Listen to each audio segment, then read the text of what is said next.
Look into the bright white light. We're live. We're live. Hi, everyone. I am Deborah Rose with Realty One Group in beautiful Payson, Arizona, and I want to thank Cameron Davis behind the camera of Razor Thin Media for putting this awesome Facebook Live TV show together. We want to invite you and your friends to join us. Feel free to like, share, ask questions. We have a remarkable guest today, one of my favorite people in Payson, the illustrious and a humble. Let me put humble in there. Former pastor Chuck Proudfoot. So welcome to the show. Well, thank you. Chuck. It's nice to have you here. You're a plethora of history and information. This man, I've kind of dubbed, and don't punch me. Don't punch me. But I have both hands. I'm holding my hand. I've dubbed him the male version of Mother Teresa in Payson. And you probably wouldn't agree, but I would, and I know Cameron would, because we have seen you work so hard to help this community in so many different areas. So before we get started, would you mind sharing with the audience just a little bit about yourself, your background, how you got to Payson? Well, someone said, "Why are you moving to Payson?" I said, "There's a job there." it's kind of like, why would I go anywhere? It's a job. I think Payson attracted me, and the congregation that I served attracted me because of its desire to be in the community.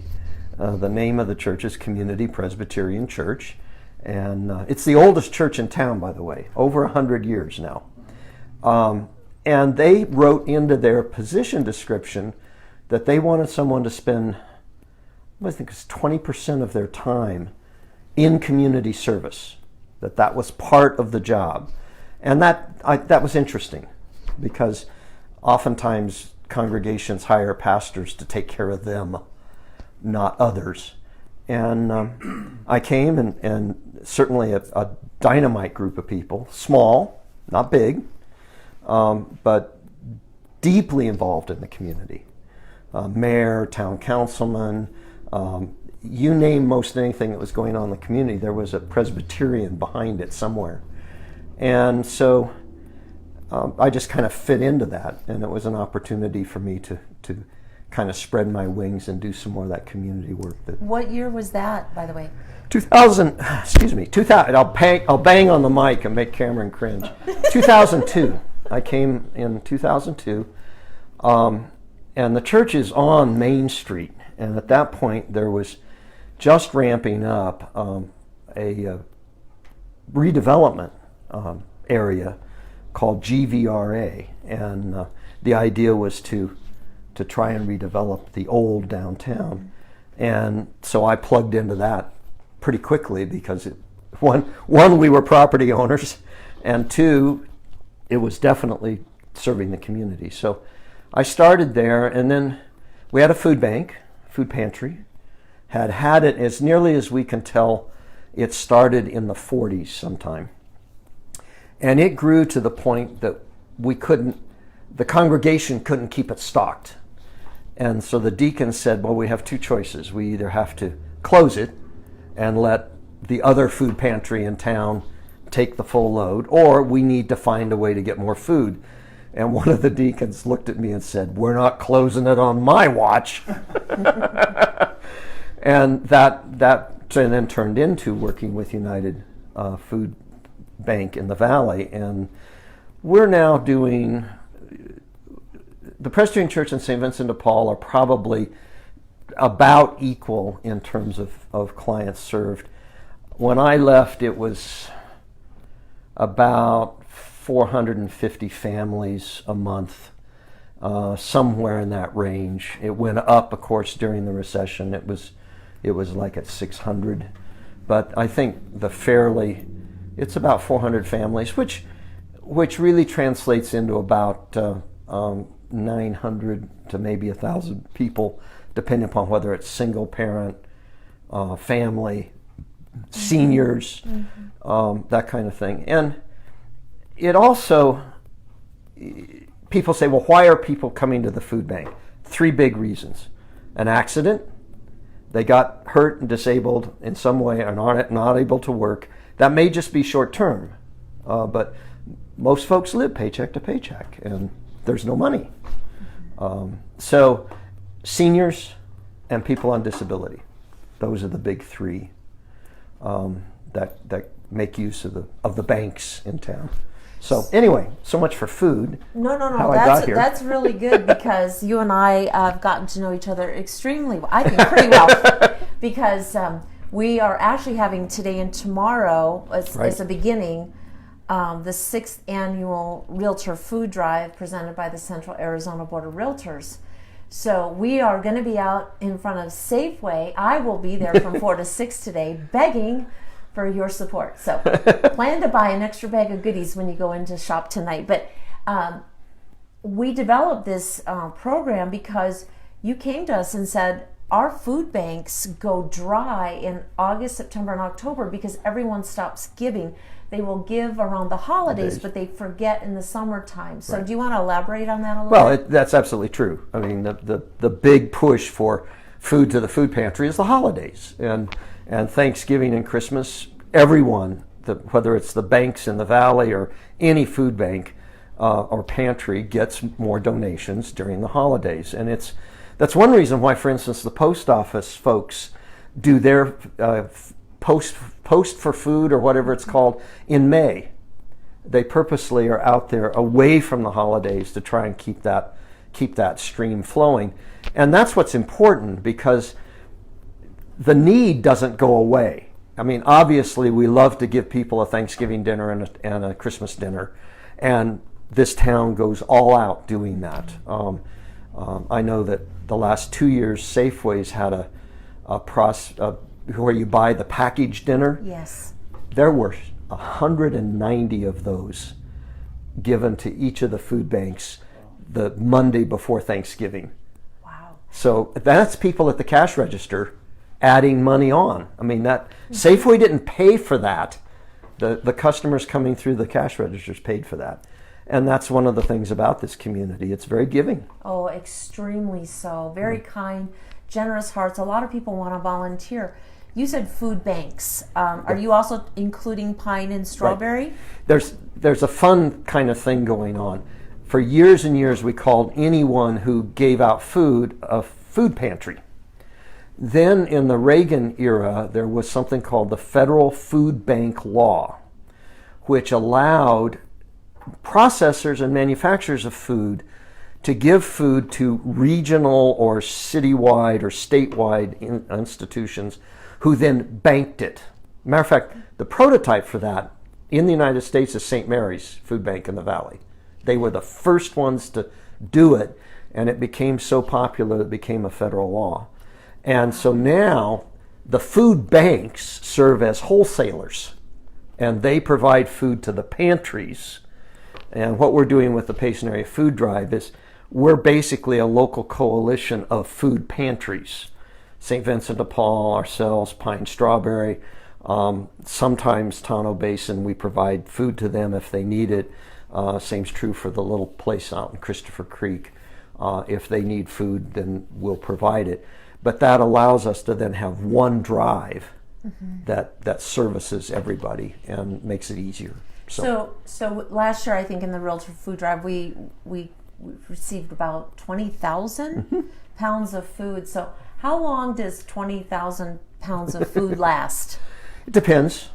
Again, there is a stable group coming to pantries, but there are also crisis groups. If you're servicing 400 to 600 people a month, and you're giving a week's worth of food, quote unquote, every 2 weeks. So you've got 800 times 7 is what? 5,600. 5,600 meals. That's going to be a standard food box, bag, whatever you want to call it, has 2 meats, 2 vegetables, 2 pastas, 2 cereals, 2 milks. Yeah, 2 of every one of the food groups. So that's going to be about $10 worth of food, 10 to 12 depending, except if you get it from the bank. and I'll tell you about that in a second. But so 20,000 is going to do what? Help me with the math. If it's $10 a bag, yeah. 4 times 5,600, pretty much just under that. So, and you said 22? Yeah. Yeah. 22. That. One of the things that's very effective with dollars being given to food pantries or through the Payson Area Drive is we can buy food from the food bank at 12 cents a pound. Wow. No matter, all you're doing is paying the transportation. Whereas if it's going to cost me 60 to 70 cents a can to buy something at the local grocery store to supplement that. Now, the downside of that is the bank never knows whether it's going to have stuff or not. So the first thing you do if you're a pantry, it's part of there's a new pantry. I forgot that new this year is at Crossroads Church over across from the high school, and they're open on Saturdays. Oh, good. Just one day a week. They're doing pretty well. They joined United right away and are now part of the Payson Area Drive as well. First what you do is you go to the laundry list at the bank and find out what they've got. And you order that, and then they also handle the federal commodities program. And so that's where a lot of the meat comes from, meat or blueberries or pinto beans or whatever USDA has bought up in the farm support program. That comes out. That is at no charge to us. All we have to do is guarantee that the family receiving it meets the poverty guidelines, and which they sign off on. So if someone needs food, and there's someone in the audience that sees this, what do they do in Payson? Where do you start them? Well, number one, either showing up at one of the pantries, whether it's at Crossroads or St. Vincent de Paul, Presbyterian, Pine Strawberry Food Bank would be the 4 big ones. Pine Strawberry's only open the first Tuesday of the month, and they do a month of food on that day, and which has got to be chaotic. It's just if I were running it, I wouldn't do it that way, but they're running it and it's working great. So is to go to one of those places when they're open. Real quickly, the St. Vincent de Paul is open Tuesday, Thursday, and Saturday from 12:30 to 2:30, or 12 to 2:30. I'm not sure which. The Presbyterian Food Bank is open Monday, Wednesday, Friday, 9 to 1, and Tuesday evening from 5:30 to 7:30. That's the only evening food bank around. Pine Strawberry once a month. The Crossroads Church is on Saturdays. I think I'm going to say 9. Let's say 10, just to be certain, 10 to 12. Okay. So that's where you'd start. If you don't know that and you're in trouble, go to the Community Action Office. That's Doreen Prine. That's in the county office complex. It's called CAP, Community Action Program. She is responsible for seeing that people who have needs get those needs met somehow. That could be housing support, that could be utility payments, that can be food. She will refer for medical. Doreen's comment is, if you have a need, walk in here and I'll try and fix it. So, I don't know. Anyway, she'll hate me after that's hit the fan. Anyway, everyone will be at her door. So that's a complex answer to an easy question. There's where you start. You start either with the pantries or with Community Action Program.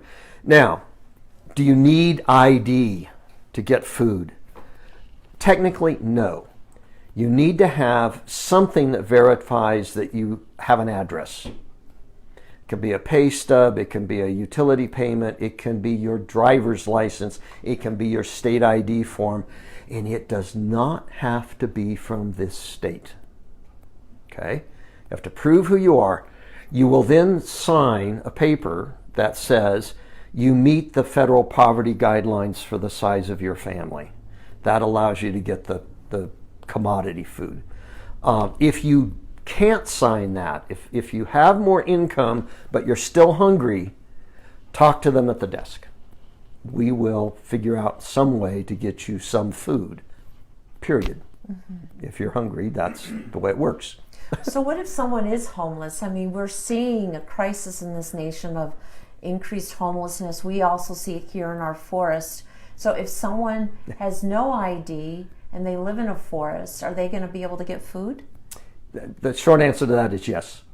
We will figure out some way. What it may mean is that we'll have to go off record. And so then we pick from the supplies of food, at least at the Presbyterian Church, the supplies of food that are not donated, that have federal connections to them. I see. So and we do give out can openers regularly. I never thought of that. Because people are living in the forest, which I don't know. I don't want to get on a soapbox, but Go ahead. That's what this is all about. Homelessness is such a complex issue. And one of the frustrations is you have federal agencies fighting each other. Because in the forest, you can't stay longer than 2 weeks, or they'll arrest you and send you to jail. Wait a minute. Let's walk through this again slowly. If you're homeless and you're in the forest and they find you, they arrest you and send you to jail. So what do? Eat. You don't say you're homeless. And then on the other hand, you have Arizona Department of Housing saying, please tell us you're homeless because we have money to put you in a home. Interesting. But you can't get people to say they're homeless so that you can then help them end homelessness.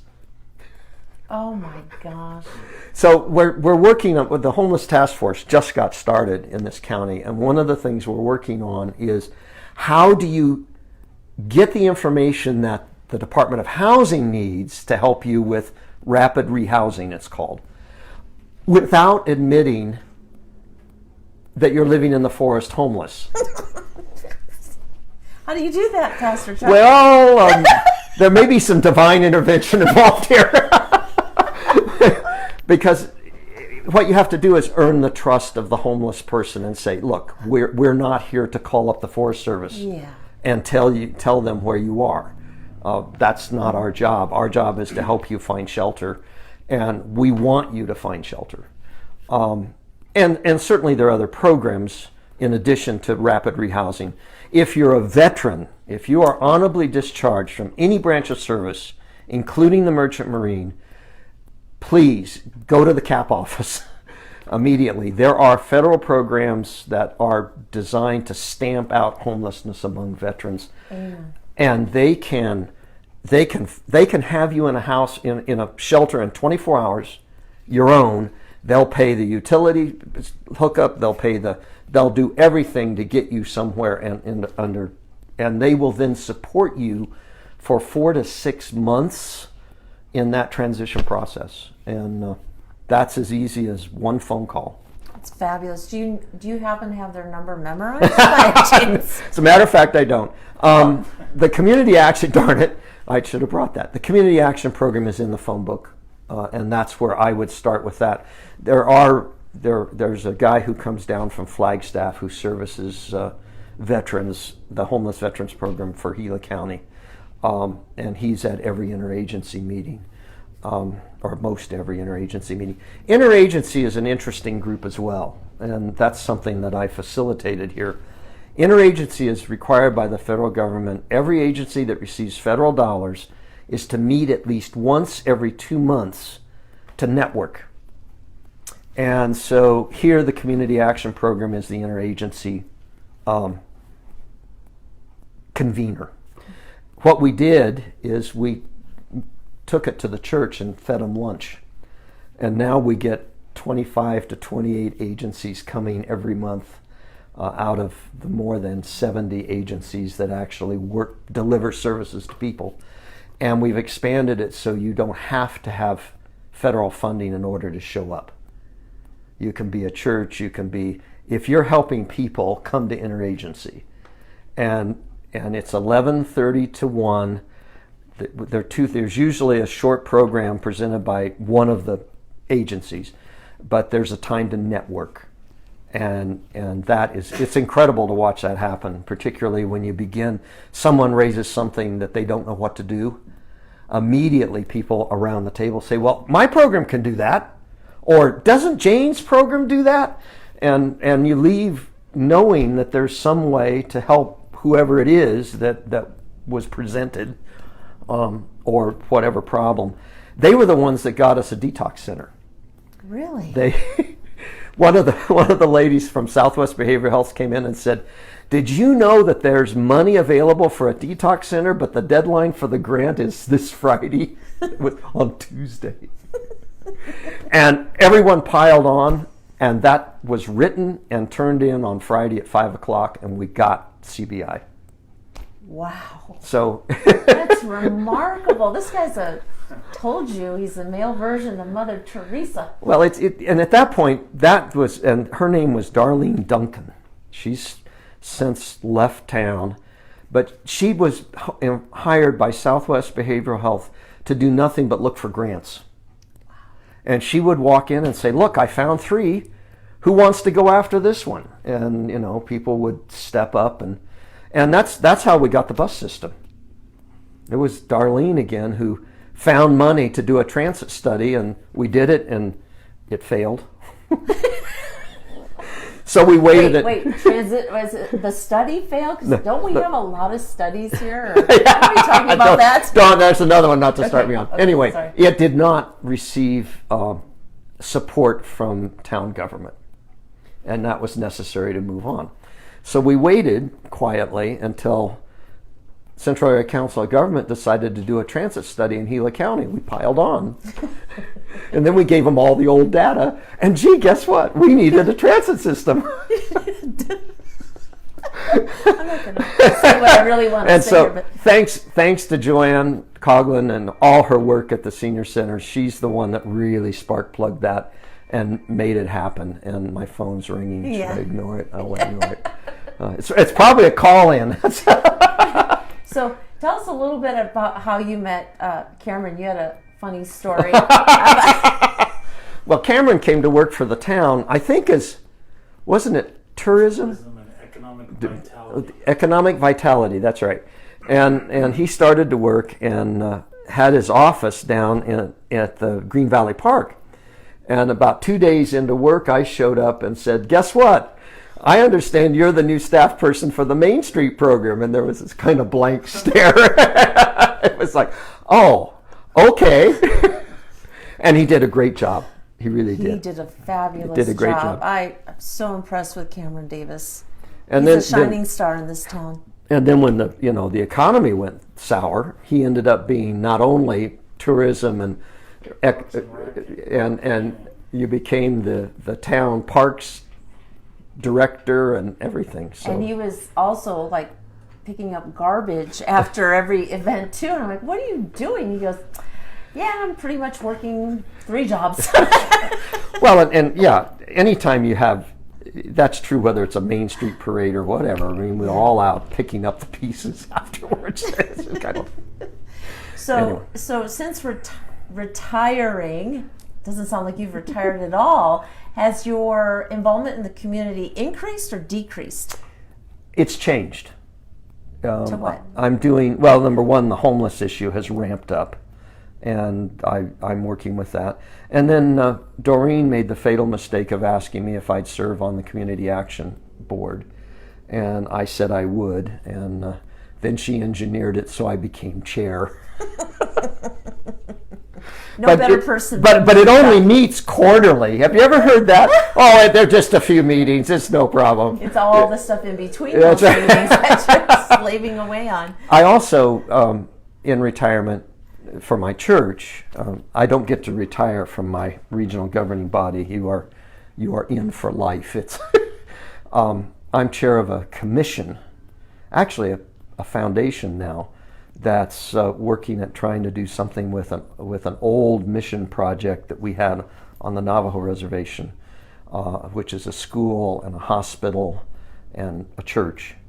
And that is, we're beginning to see the fruits of redeveloping that into what is hopefully a level 3 trauma center, the only one on the reservation, and also more housing, particularly for non-native who have to staff the hospital. They can't live there.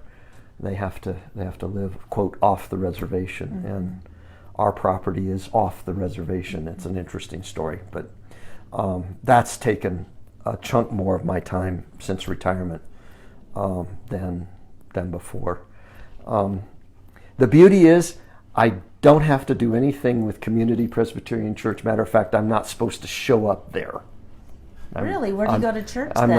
I'm the former. I go to church around town. Really? You drop in and I check drop on in. all the pastors? I scare the heck out of pastors. Oh man, Chuck's back there. With his cowboy boots on, nonetheless. That's which is right. So cool. That's what I love about him. He's such a cowboy. The first parish I served was on an Indian reservation, and I had these Oxford lace-up things. Ain't nobody wore. They teased me immensely about the white guy with the funny shoes. So I got a pair of cowboy boots, and you'll bury me in them. Me too. Oh, absolutely the best footwear ever.